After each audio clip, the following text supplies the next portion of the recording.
Buenas tardes, hoy en Cristianos Bíblicos empezamos con Cristología. La Cristología es una rama de la teología que estudia a Jesús, tanto como hombre como Dios. ¿Por qué? Porque nosotros como cristianos creemos que Jesús tenía una naturaleza humana y una naturaleza divina sin confusión y sin división. Y tenemos dos conceptos básicos del cristianismo que si no, no somos cristianos. La primera es la Trinidad, que Dios es Padre, Hijo y Espíritu Santo, que los tres son Dios, pero a su vez son uno, son tres en uno. Pero eso no significa que sean tres dioses separados, es un solo Dios. Y luego tenemos la otra creencia de que Jesús es Dios, que realmente Jesús no solamente asumió naturaleza humana, sino que existía antes de la creación y era parte de la Trinidad. Y lo sigue siendo, porque sigue siendo Dios aún en su humanidad. Entonces es un misterio que nosotros los cristianos consideramos y que si no tenemos esos dos conceptos básicos, es decir, la Trinidad y que Jesús es Dios, no somos cristianos de ninguna manera. Así que empezamos primero con la genealogía de Jesús. La genealogía de Jesús la encontramos en Mateo 1 y en Lucas 3. En Mateo 1 hay que considerar que Mateo cuando habla le está hablando a una población que es judía, que ellos conocen lo que es el judaísmo, conocen la Torá, o sea, los primeros 5 libros, lo que hoy llamamos Pentateuco. Es una población que conoce muy bien la historia de Israel. Entonces tenemos del 1 al 18, los versículos del capítulo 1, la genealogía de Jesús. Mateo se tiene que remontar a Abraham. ¿Por qué? Porque Abraham fue el que empezó la religión judía, el pueblo de Dios. Si bien los datos de la creación, todo eso sí son posteriores, se escribieron con posterioridad. Algunos dicen que fue Moisés el que lo escribió, otras corrientes más modernas dicen que se tomaron algunos mitos de Babilonia, pero los que se hayan tomado mitos de Babilonia no quiere decir que no haya sido así, fue realmente así como Dios creó. Pero cuando empieza el pueblo a caminar, lo primero que conoció, digamos, fue lo de Abraham, la historia de Abraham. Y Abraham es considerado el padre de la fe porque él creyó a pesar de que no había ley. Entonces, ¿cómo se justificó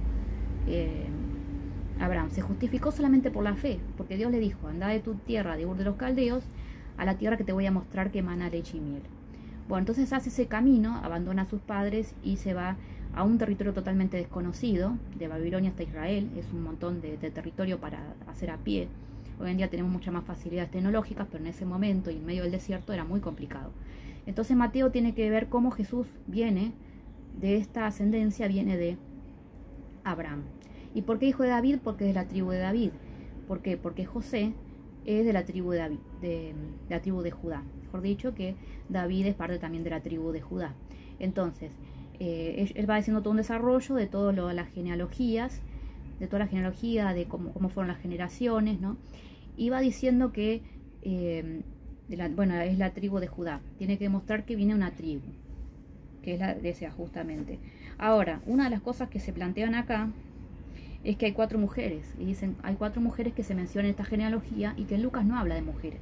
Directamente dice hijo de este, hijo del otro. Muy bien, la genealogía, las 4 mujeres, son 2 paganas y 2 judías.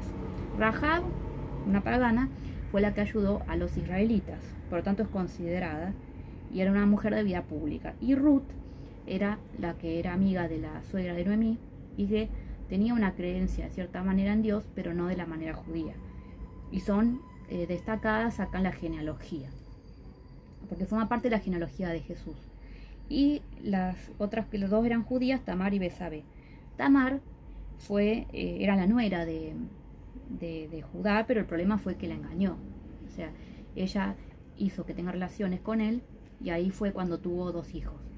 Y esos 2 hijos fueron parte también de la genealogía. De esta misma familia, de la familia de Judá, va a salir José, como habíamos dicho, el padre adoptivo de Jesús. Y la otra es Besabé, que también es de la parte de acá de David, digamos, porque Besabé se juntó con David porque en realidad David mandó a Urías, al esposo de Besabé, lo mandó a pelear en el peor lugar para quedarse con ella.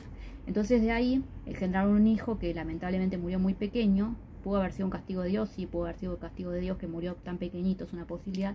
Y el siguiente hijo que tuvieron fue Salomón, el que va a crear, va a ser el templo, el famoso templo de Salomón. Y todo esto forma parte de la sangre de Jesús, todo esto forma parte de su, pero más que sangre, mejor dicho, no, en realidad fue una adopción legal, porque tengamos en cuenta que lo adoptó José, de la tribu de Judá, pero no es padre biológico de Jesús.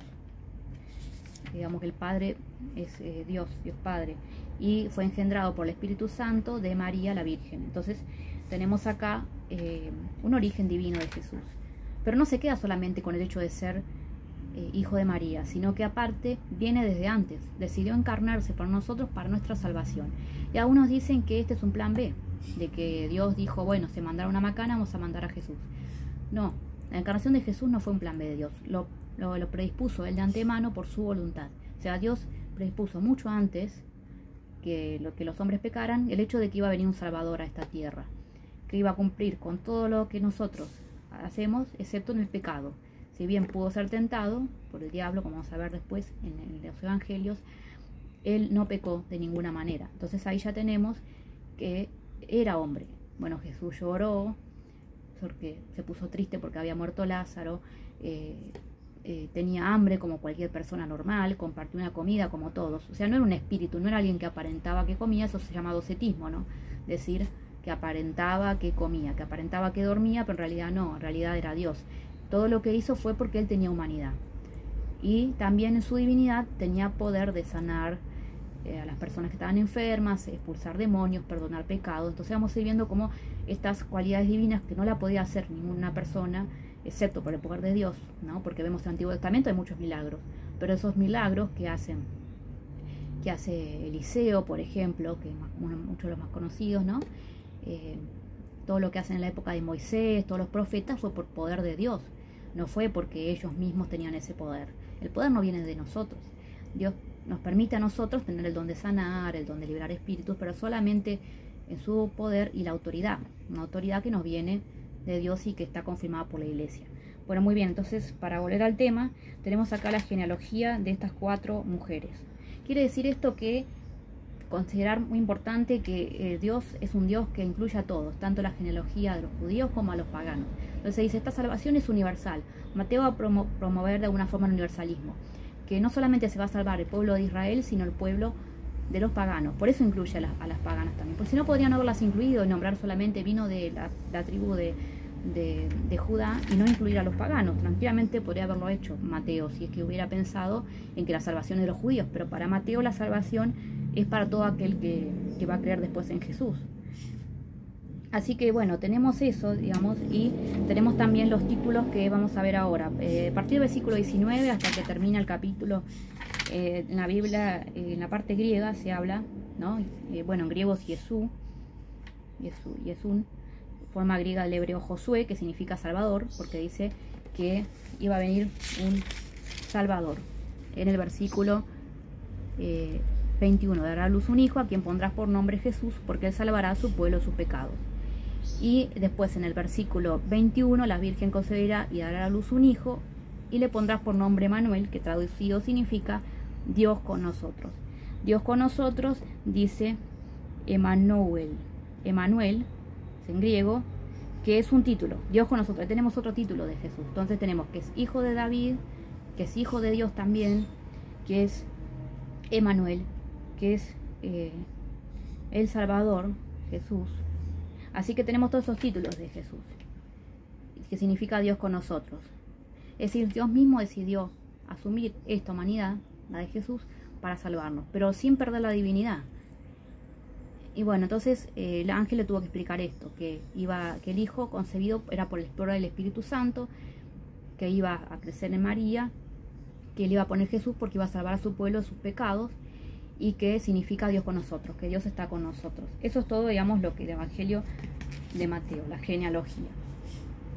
Ahora vamos a otro tema mucho más importante también, que no quiere decir que no sea menos importante, pero vamos a ver cómo se da vuelta acá toda la cuestión, porque tenemos en Lucas 3 otra genealogía. Pero ¿por qué ahora va a hablar?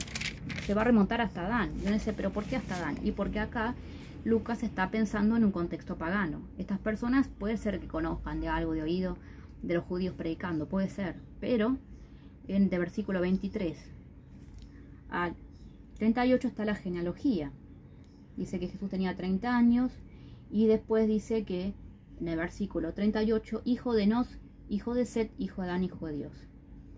Bueno, entonces hijo de Adán. Es decir, bueno, se remonta, ¿por qué? Porque acá está la humanidad de Jesús. Porque en Mateo veis que se destaca la humanidad y la divinidad. Acá vemos la humanidad de Jesús por el hecho de que es descendiente de Adán. Es decir, es un humano. Pero ser humano no le quita que sea divino también, que sea Dios, obviamente. Y en Lucas 3 tenemos toda la descripción acá de... Y acá no se menciona ninguna mujer. Acá directamente dice hijo de este, hijo del otro. Porque acá la genealogía va a decirle a los paganos, miren, Jesús también es salvación de ustedes. Porque Adán fue creado de la tierra y entonces nosotros también podemos tener esa salvación. Así que bueno, eso sería entonces el tema de la genealogía. Y bueno, dice que la salvación es universal también por el hecho de que se remonta hasta Adán. Entonces, bueno, es importante que puedan leer ustedes también la genealogía y sacar sus conclusiones. Pero acá, bueno, ven cómo se va desde lo más nuevo hasta lo más antiguo. O sea, va desde que es hijo de José, hijo de Eli, hasta que es Adán, hijo de Dios. Y en el anterior que habíamos visto, en Mateo, empieza desde Abraham, desde lo antiguo, hasta José. O sea, hace un camino inverso. Pero en ese camino inverso que vemos tanto en Lucas como en Mateo, estamos viendo que acá se está hablando de tanto la divinidad como la humanidad de Jesús y que la salvación es para todo aquel que cree en Jesús. Después veremos, ¿no?, el que lo acepta como Señor y Salvador y que sigue sus enseñanzas, obviamente. Pero la salvación por fe, como dice Pablo, ¿no? Importante es eso también, que Abraham no fue justificado por las obras, no fue justificado por su propio mérito, fue justificado por la gracia de Dios mediante la fe. Y esa fe, digamos, fue manifestada porque decidió irse, dejar su casa paterna y buscar ese territorio que Dios le había dado. Y fue justificado por el hecho de haber creído. Y por eso es el padre de todos los creyentes, tanto de los judíos como de los musulmanes, como de los cristianos, que tenemos el padre Abraham como nuestro padre en común.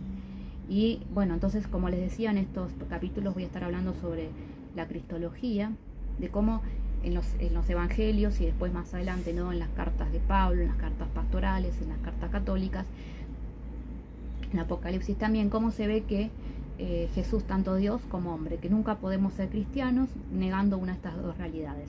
Porque tenemos el problema, algunos dicen que es un hombre común y corriente, que es un hombre como cualquiera de nosotros, que cualquiera podría haber tomado ese lugar, y es falso. Y otros dicen que Jesús era Dios y que aparentaba que comía, aparentaba que dormía. Y no, él tuvo hambre de verdad, lloró, se preocupó porque Lázaro había muerto, se preocupó por cómo estaban las hermanas de Lázaro que tenían la pérdida, ¿no? Y Jesús tuvo hambre, Jesús compartió una comida y eso fue importante después para la institución de la Santa Cena y el hecho de que está con nosotros siempre. Entonces, Dios con nosotros siempre estará y Jesús es ese Dios que va a estar siempre con nosotros en todas nuestras necesidades, en nuestras angustias, en nuestras alegrías, en nuestras tristezas, que Él va a estar siempre. Y no hay que humanizar tanto, como hacen ahora muchas corrientes, la humanizan tanto que le quitan eso especial que tiene Él, porque no es como otro profeta más. Es el profeta que tenía que venir, el último profeta, y después va a inaugurar, digamos, con la segunda venida, va a restaurar todas las cosas en Él. Así que esperamos eso, la segunda venida, y como vimos acá, tanto Mateo como Lucas va llevando al hecho de que tiene descendencia de los de judíos, sí, pero también tiene descendencia, o sea, no solamente un Dios para los judíos, sino también para los paganos, para todos los que crean en Él. Así que eso es todo por esta vez, así que nos vemos en un próximo capítulo de Cristianos Bíblicos. Bendiciones.